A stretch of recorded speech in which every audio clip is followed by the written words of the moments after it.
Mastan Sai హిందువా ముస్లిమా?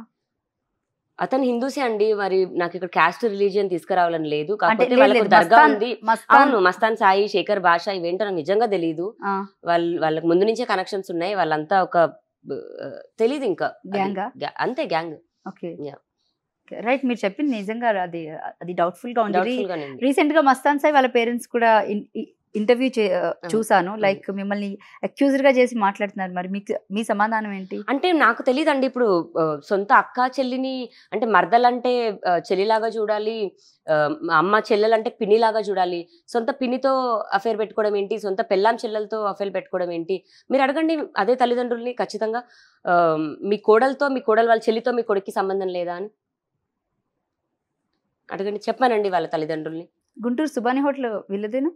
Guntur Subani hotel కాజా సుబాని వాళ్ళదండి, వీళ్ళది కాదు. వీళ్ళది కాదు. అంటే అనవసరంగా వాళ్ళని కూడా వీళ్ళే చెడగొడుతున్నారు. లేదు వీళ్ళ చుట్టాలని సంథింగ్ ఎవరు తమ్ముడు కొడుకన విన్నా నేను మస్తాన్ సాయి. లేదు లేదు లేదు, సంబంధం లేదు. అసలు సంబంధం లేదు. ఫ్రెండ్స్ అంతే, నాకు తెలిసినంత వరకు అయితే ఫ్రెండ్స్ అంతే. ఇప్పుడు ఇతని కోసం రావడం వల్లే కదా కాజా కూడా అనవసరంగా ఇరుక్కున్నాడు.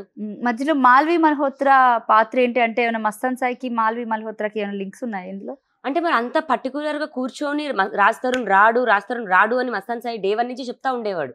అంటే అంత ప్లాన్ గా చేశారేమో. ఇప్పుడు అవన్నీ దెబ్బ అక్కడే కదా కొట్టాలి. ఫ్యూచర్ లో కూడా మాల్వి మల్హోత్రాతోనే వీళ్ళు టైఅప్లు చేసుకుని రాజ్ తరుణ్ వద్దలకు అలాగే గ్రిప్ లో పెట్టుకొని ఉండు అలాగే చేస్తారేమో. నేను ఒకటే కోరుకుంటాను, నా రాజ్ 15 ఏళ్ళు ఉన్నాము, నేను ముసల్దాన్ని అయిపోయినా సరే నా పక్కన రాజునే చూసుకున్నాను. నేను ఎక్కడున్నా హ్యాపీగా ఉండాలని కోరుకుంటాను అంతే. ఓకే, మళ్ళీ తిరిగి రావాలని ఆశ అట్లాంటిది ఏం లేదు? ఎందుకు ఉండదు, ఎప్పటికీ నా రాజే. ఈ సెకండ్ వచ్చినా ఎక్కడున్నా సరే ఇప్పుడు నేను వెళ్ళి తెచ్చేసుకోగలను. మళ్ళీ గొడవ పడతావా? ఎప్పుడు నెవర్ అగైన్. ఒక మాట అన్ను. అంటే తను వద్దు అన్నది మళ్ళీ చేస్తే? ఎవరు? నేను చేయను అసలు. ఈసారి చేయను అసలు. నేను నా తప్పు తెలుసుకున్నాను, నేను రియలైజ్ అయ్యాను. రాజ్కి ఏవి ఇష్టమో ఏమి ఇష్టం లేదో అవన్నీ ఒకప్పుడు తెలీదు. మనుషులు మనం ఉంటే గ్రాంటెడ్గా తీసుకుంటామంటారు కదా.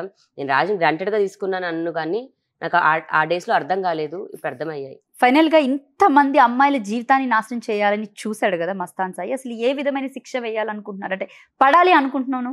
అతనిలో ఉన్న ఒక హాఫ్ ఉన్నాడు కదా, సాయి అనే అబ్బాయి మంచోడే, మస్తాన్ అనే అబ్బాయి మంచోడు కాదు. టూ షర్ట్స్ ఉన్నాయి అతనిలో. నేను సాయి అనే అబ్బాయికి నా ఫ్రెండ్గా కన్సిడర్ చేయడమో చేస్తాను, మంచి అన్నది ఉంది. ఈ మస్తాన్ అనే అబ్బాయిలో లేదు. మస్తాన్ అనే అబ్బాయి అమ్మాయిల వీడియోలు తీయడం, లేకపోతే అమ్మాయిలు ఇది చేయడం ఇచ్చేస్తాడు. ఆ షేడ్ తీసేస్తే అతనికి బాగుంటుంది.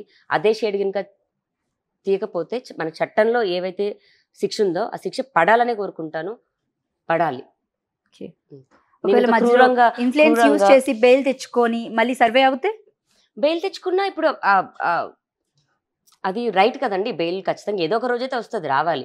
బెయిల్ వచ్చిన తర్వాత కూడా ఇంకా అతను వీడియోస్ తీస్తే, అంటే వాళ్ళకి కన్సెన్షియల్ ఉన్న గర్ల్ ఫ్రెండ్స్ ఉన్నారు కదా, వాళ్ళతో తీసుకోమనండి.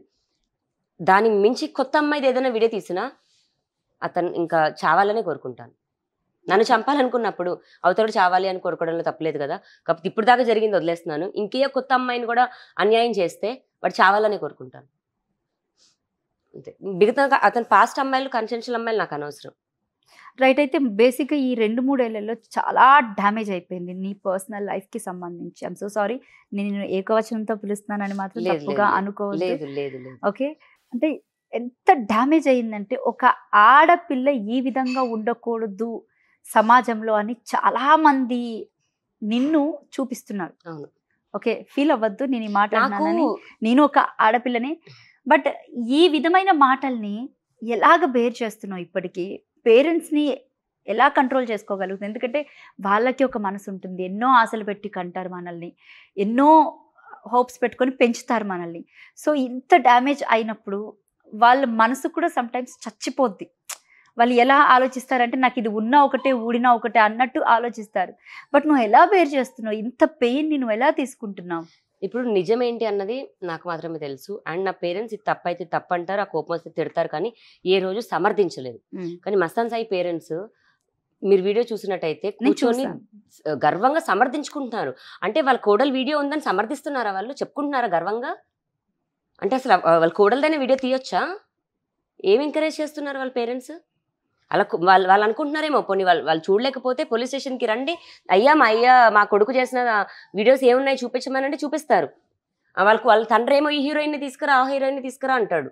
వీళ్ళు హీరోయిన్లు తెప్పించుకునే మాటలు మాట్లాడుకుంటారు. అంటే ఆడపిల్ల అంటే నీకు డబ్బులు ఇస్తే రావాలి, నువ్వు హిడెన్ కెమెరాస్ పెట్టాలి, నోరిప్పి మాట్లాడితే నీగో నీ వీడియో ఉంది అని చెప్పాలి. ఇది వాళ్ళు చేసే వ్యాపారం. మరి దానికి గుడ్లు మేము దర్గా ఉంది పూజ చేసుకుంటున్నాం అన్న మాటలు ఎందుకు? ఫైనల్ గా సొసైటీకి ఏం చెప్తాం? ఆడపిల్లల తల్లిదండ్రులకి ఒకటే చెప్తున్నాను, హౌస్ పార్టీస్ ఈ కేస్ కి సంబంధించి కూడా నిన్ను ఎవరైతే పాయింట్అవుట్ చేసి మాట్లాడుతున్నారో అసలు సొసైటీకి ఏం చెప్తారు? ప్రతి కేసు కోర్టులోనే ఉంది. ఇప్పుడు పోలీసులు అయినా సరే, ఇక్కడ ఈ రాష్ట్రం కానీ ఆ రాష్ట్రంలో పోలీసులు అయినా సరే తప్పుదో పట్టేదేమో ఉంది, కానీ న్యాయస్థానం అయితే దాన్ని ఎవరు మోసం చేయలేదు కదా, చివరికి న్యాయమే గెలుస్తుంది. కాబట్టి ఈ రోజు ఎఫ్ఐఆర్ ఫైల్ అయింది, అతన్ని కస్టడీకి రిమాండ్ కి పంపించారు, కస్టడీకి తీసుకున్నారు. ప్రెసెంట్ తను ఎక్కడున్నాడు కూడా తెలుసు. But what I'm asking you, like సొసైటీకి what you want to say about this case? అంటే నీ మీద ఇంత న్యాయం నేను తప్పుడుది అని చెప్పే రోజు వరకు వెయిట్ చేయండి. నేను తప్పుడుది అని ఇప్పుడు అనకుండా మీరు అని కోరుకుంటున్నాను. ఓకే, నిజం తెలిసేదాకా వెయిట్ చేసి ఇప్పుడు జరుగుతున్న ప్రాసెస్ లోని నేను హార్డ్ డిస్క్ తెచ్చుకోవాలి, నాకు పూర్తి ఎవిడెన్సెస్ కావాలి. నేను నోటితో ఇది జరిగింది అని చెప్పేసి ఇది చేయలేను. నా ఎవిడెన్స్ తీసుకునే ప్రాసెస్ లో నేను 1,00,000 పనులు చేయాల్సి వచ్చేది. 1,00,000 పనులు చేశాను. కానీ ఏ వీడియో రికార్డింగ్ వచ్చినా, టిష్యూ పేపర్ ముద్ద చూపించినా, ఏది వచ్చినా సరే అది నేను మస్తాన్తో మాట్లాడుతున్న కాలే ప్రతిదీ.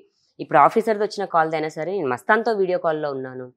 అది నేను ఆఫీసర్తో వీడియో కాల్లో లేను. చాలా సింపుల్ గా ఆడియో కాల్ పెట్టేసి ఆఫీసర్ అని చెప్పి చెప్తున్నారు. శ్రీనివాస్ సంథింగ్ ఎవరో పేరు కూడా వచ్చింది బయటకి. అవును అవును, లేదు ఆఫీసర్ గారికి వాళ్ళ కుటుంబానికి కూడా నేను సారీ చెప్తున్నాను. అండ్ ఎందుకంటే సంబంధం లేకుండా ఆయన్ని లాగారు. కాకపోతే నా అరెస్ట్కి ఆయన కారణం ఇది కాబట్టి ఒక విధంగా ఇందులో నుంచి నిజాలు బయటికి రావాలి. మీ పేరెంట్స్ ఏమంటున్నారు మరి? బాధపడుతున్నారు ఖచ్చితంగా. సొసైటీ అనే మాటలకి ఖచ్చితంగా బాధపడుతున్నారు. కానీ వాళ్ళకు కూడా నేనేంటి అన్నది తెలుసు. అండ్ నన్ను ఎన్ని విధాలుగా వాళ్ళు కేసులు పెట్టి ట్రాప్ చేయాలన్నది కూడా చూస్తున్నారు. అండ్ నా డ్రగ్ కేసు నుంచి ఇప్పటికి ఈ రోజు వరకు కూడా ఇప్పుడు ఇంట్లో ఉన్న కూరగాయలతో సహా మాకు నా పిల్లలకి కానీ ఫుడ్ పెట్టేది నా పేరెంట్సే. లావణ్యకి ఇన్కమ్ సోర్స్ ఎక్కడి నుంచి వస్తుంది, లావణ్యకి ఇన్కమ్ సోర్స్ ఎక్కడి నుంచి వస్తుంది అంటే బియ్యంతో సహా మా పేరెంట్సే తెస్తున్నారు. ఎటువంటి తప్పుడు పని చేయట్లేదు, ఎవరి దగ్గర రూపాయి తీసుకోవట్లేదు. ఫ్యూచర్ ప్లాన్స్ ఏంటి? వర్క్ చేస్తాను, ఫారెన్ వెళ్తాను.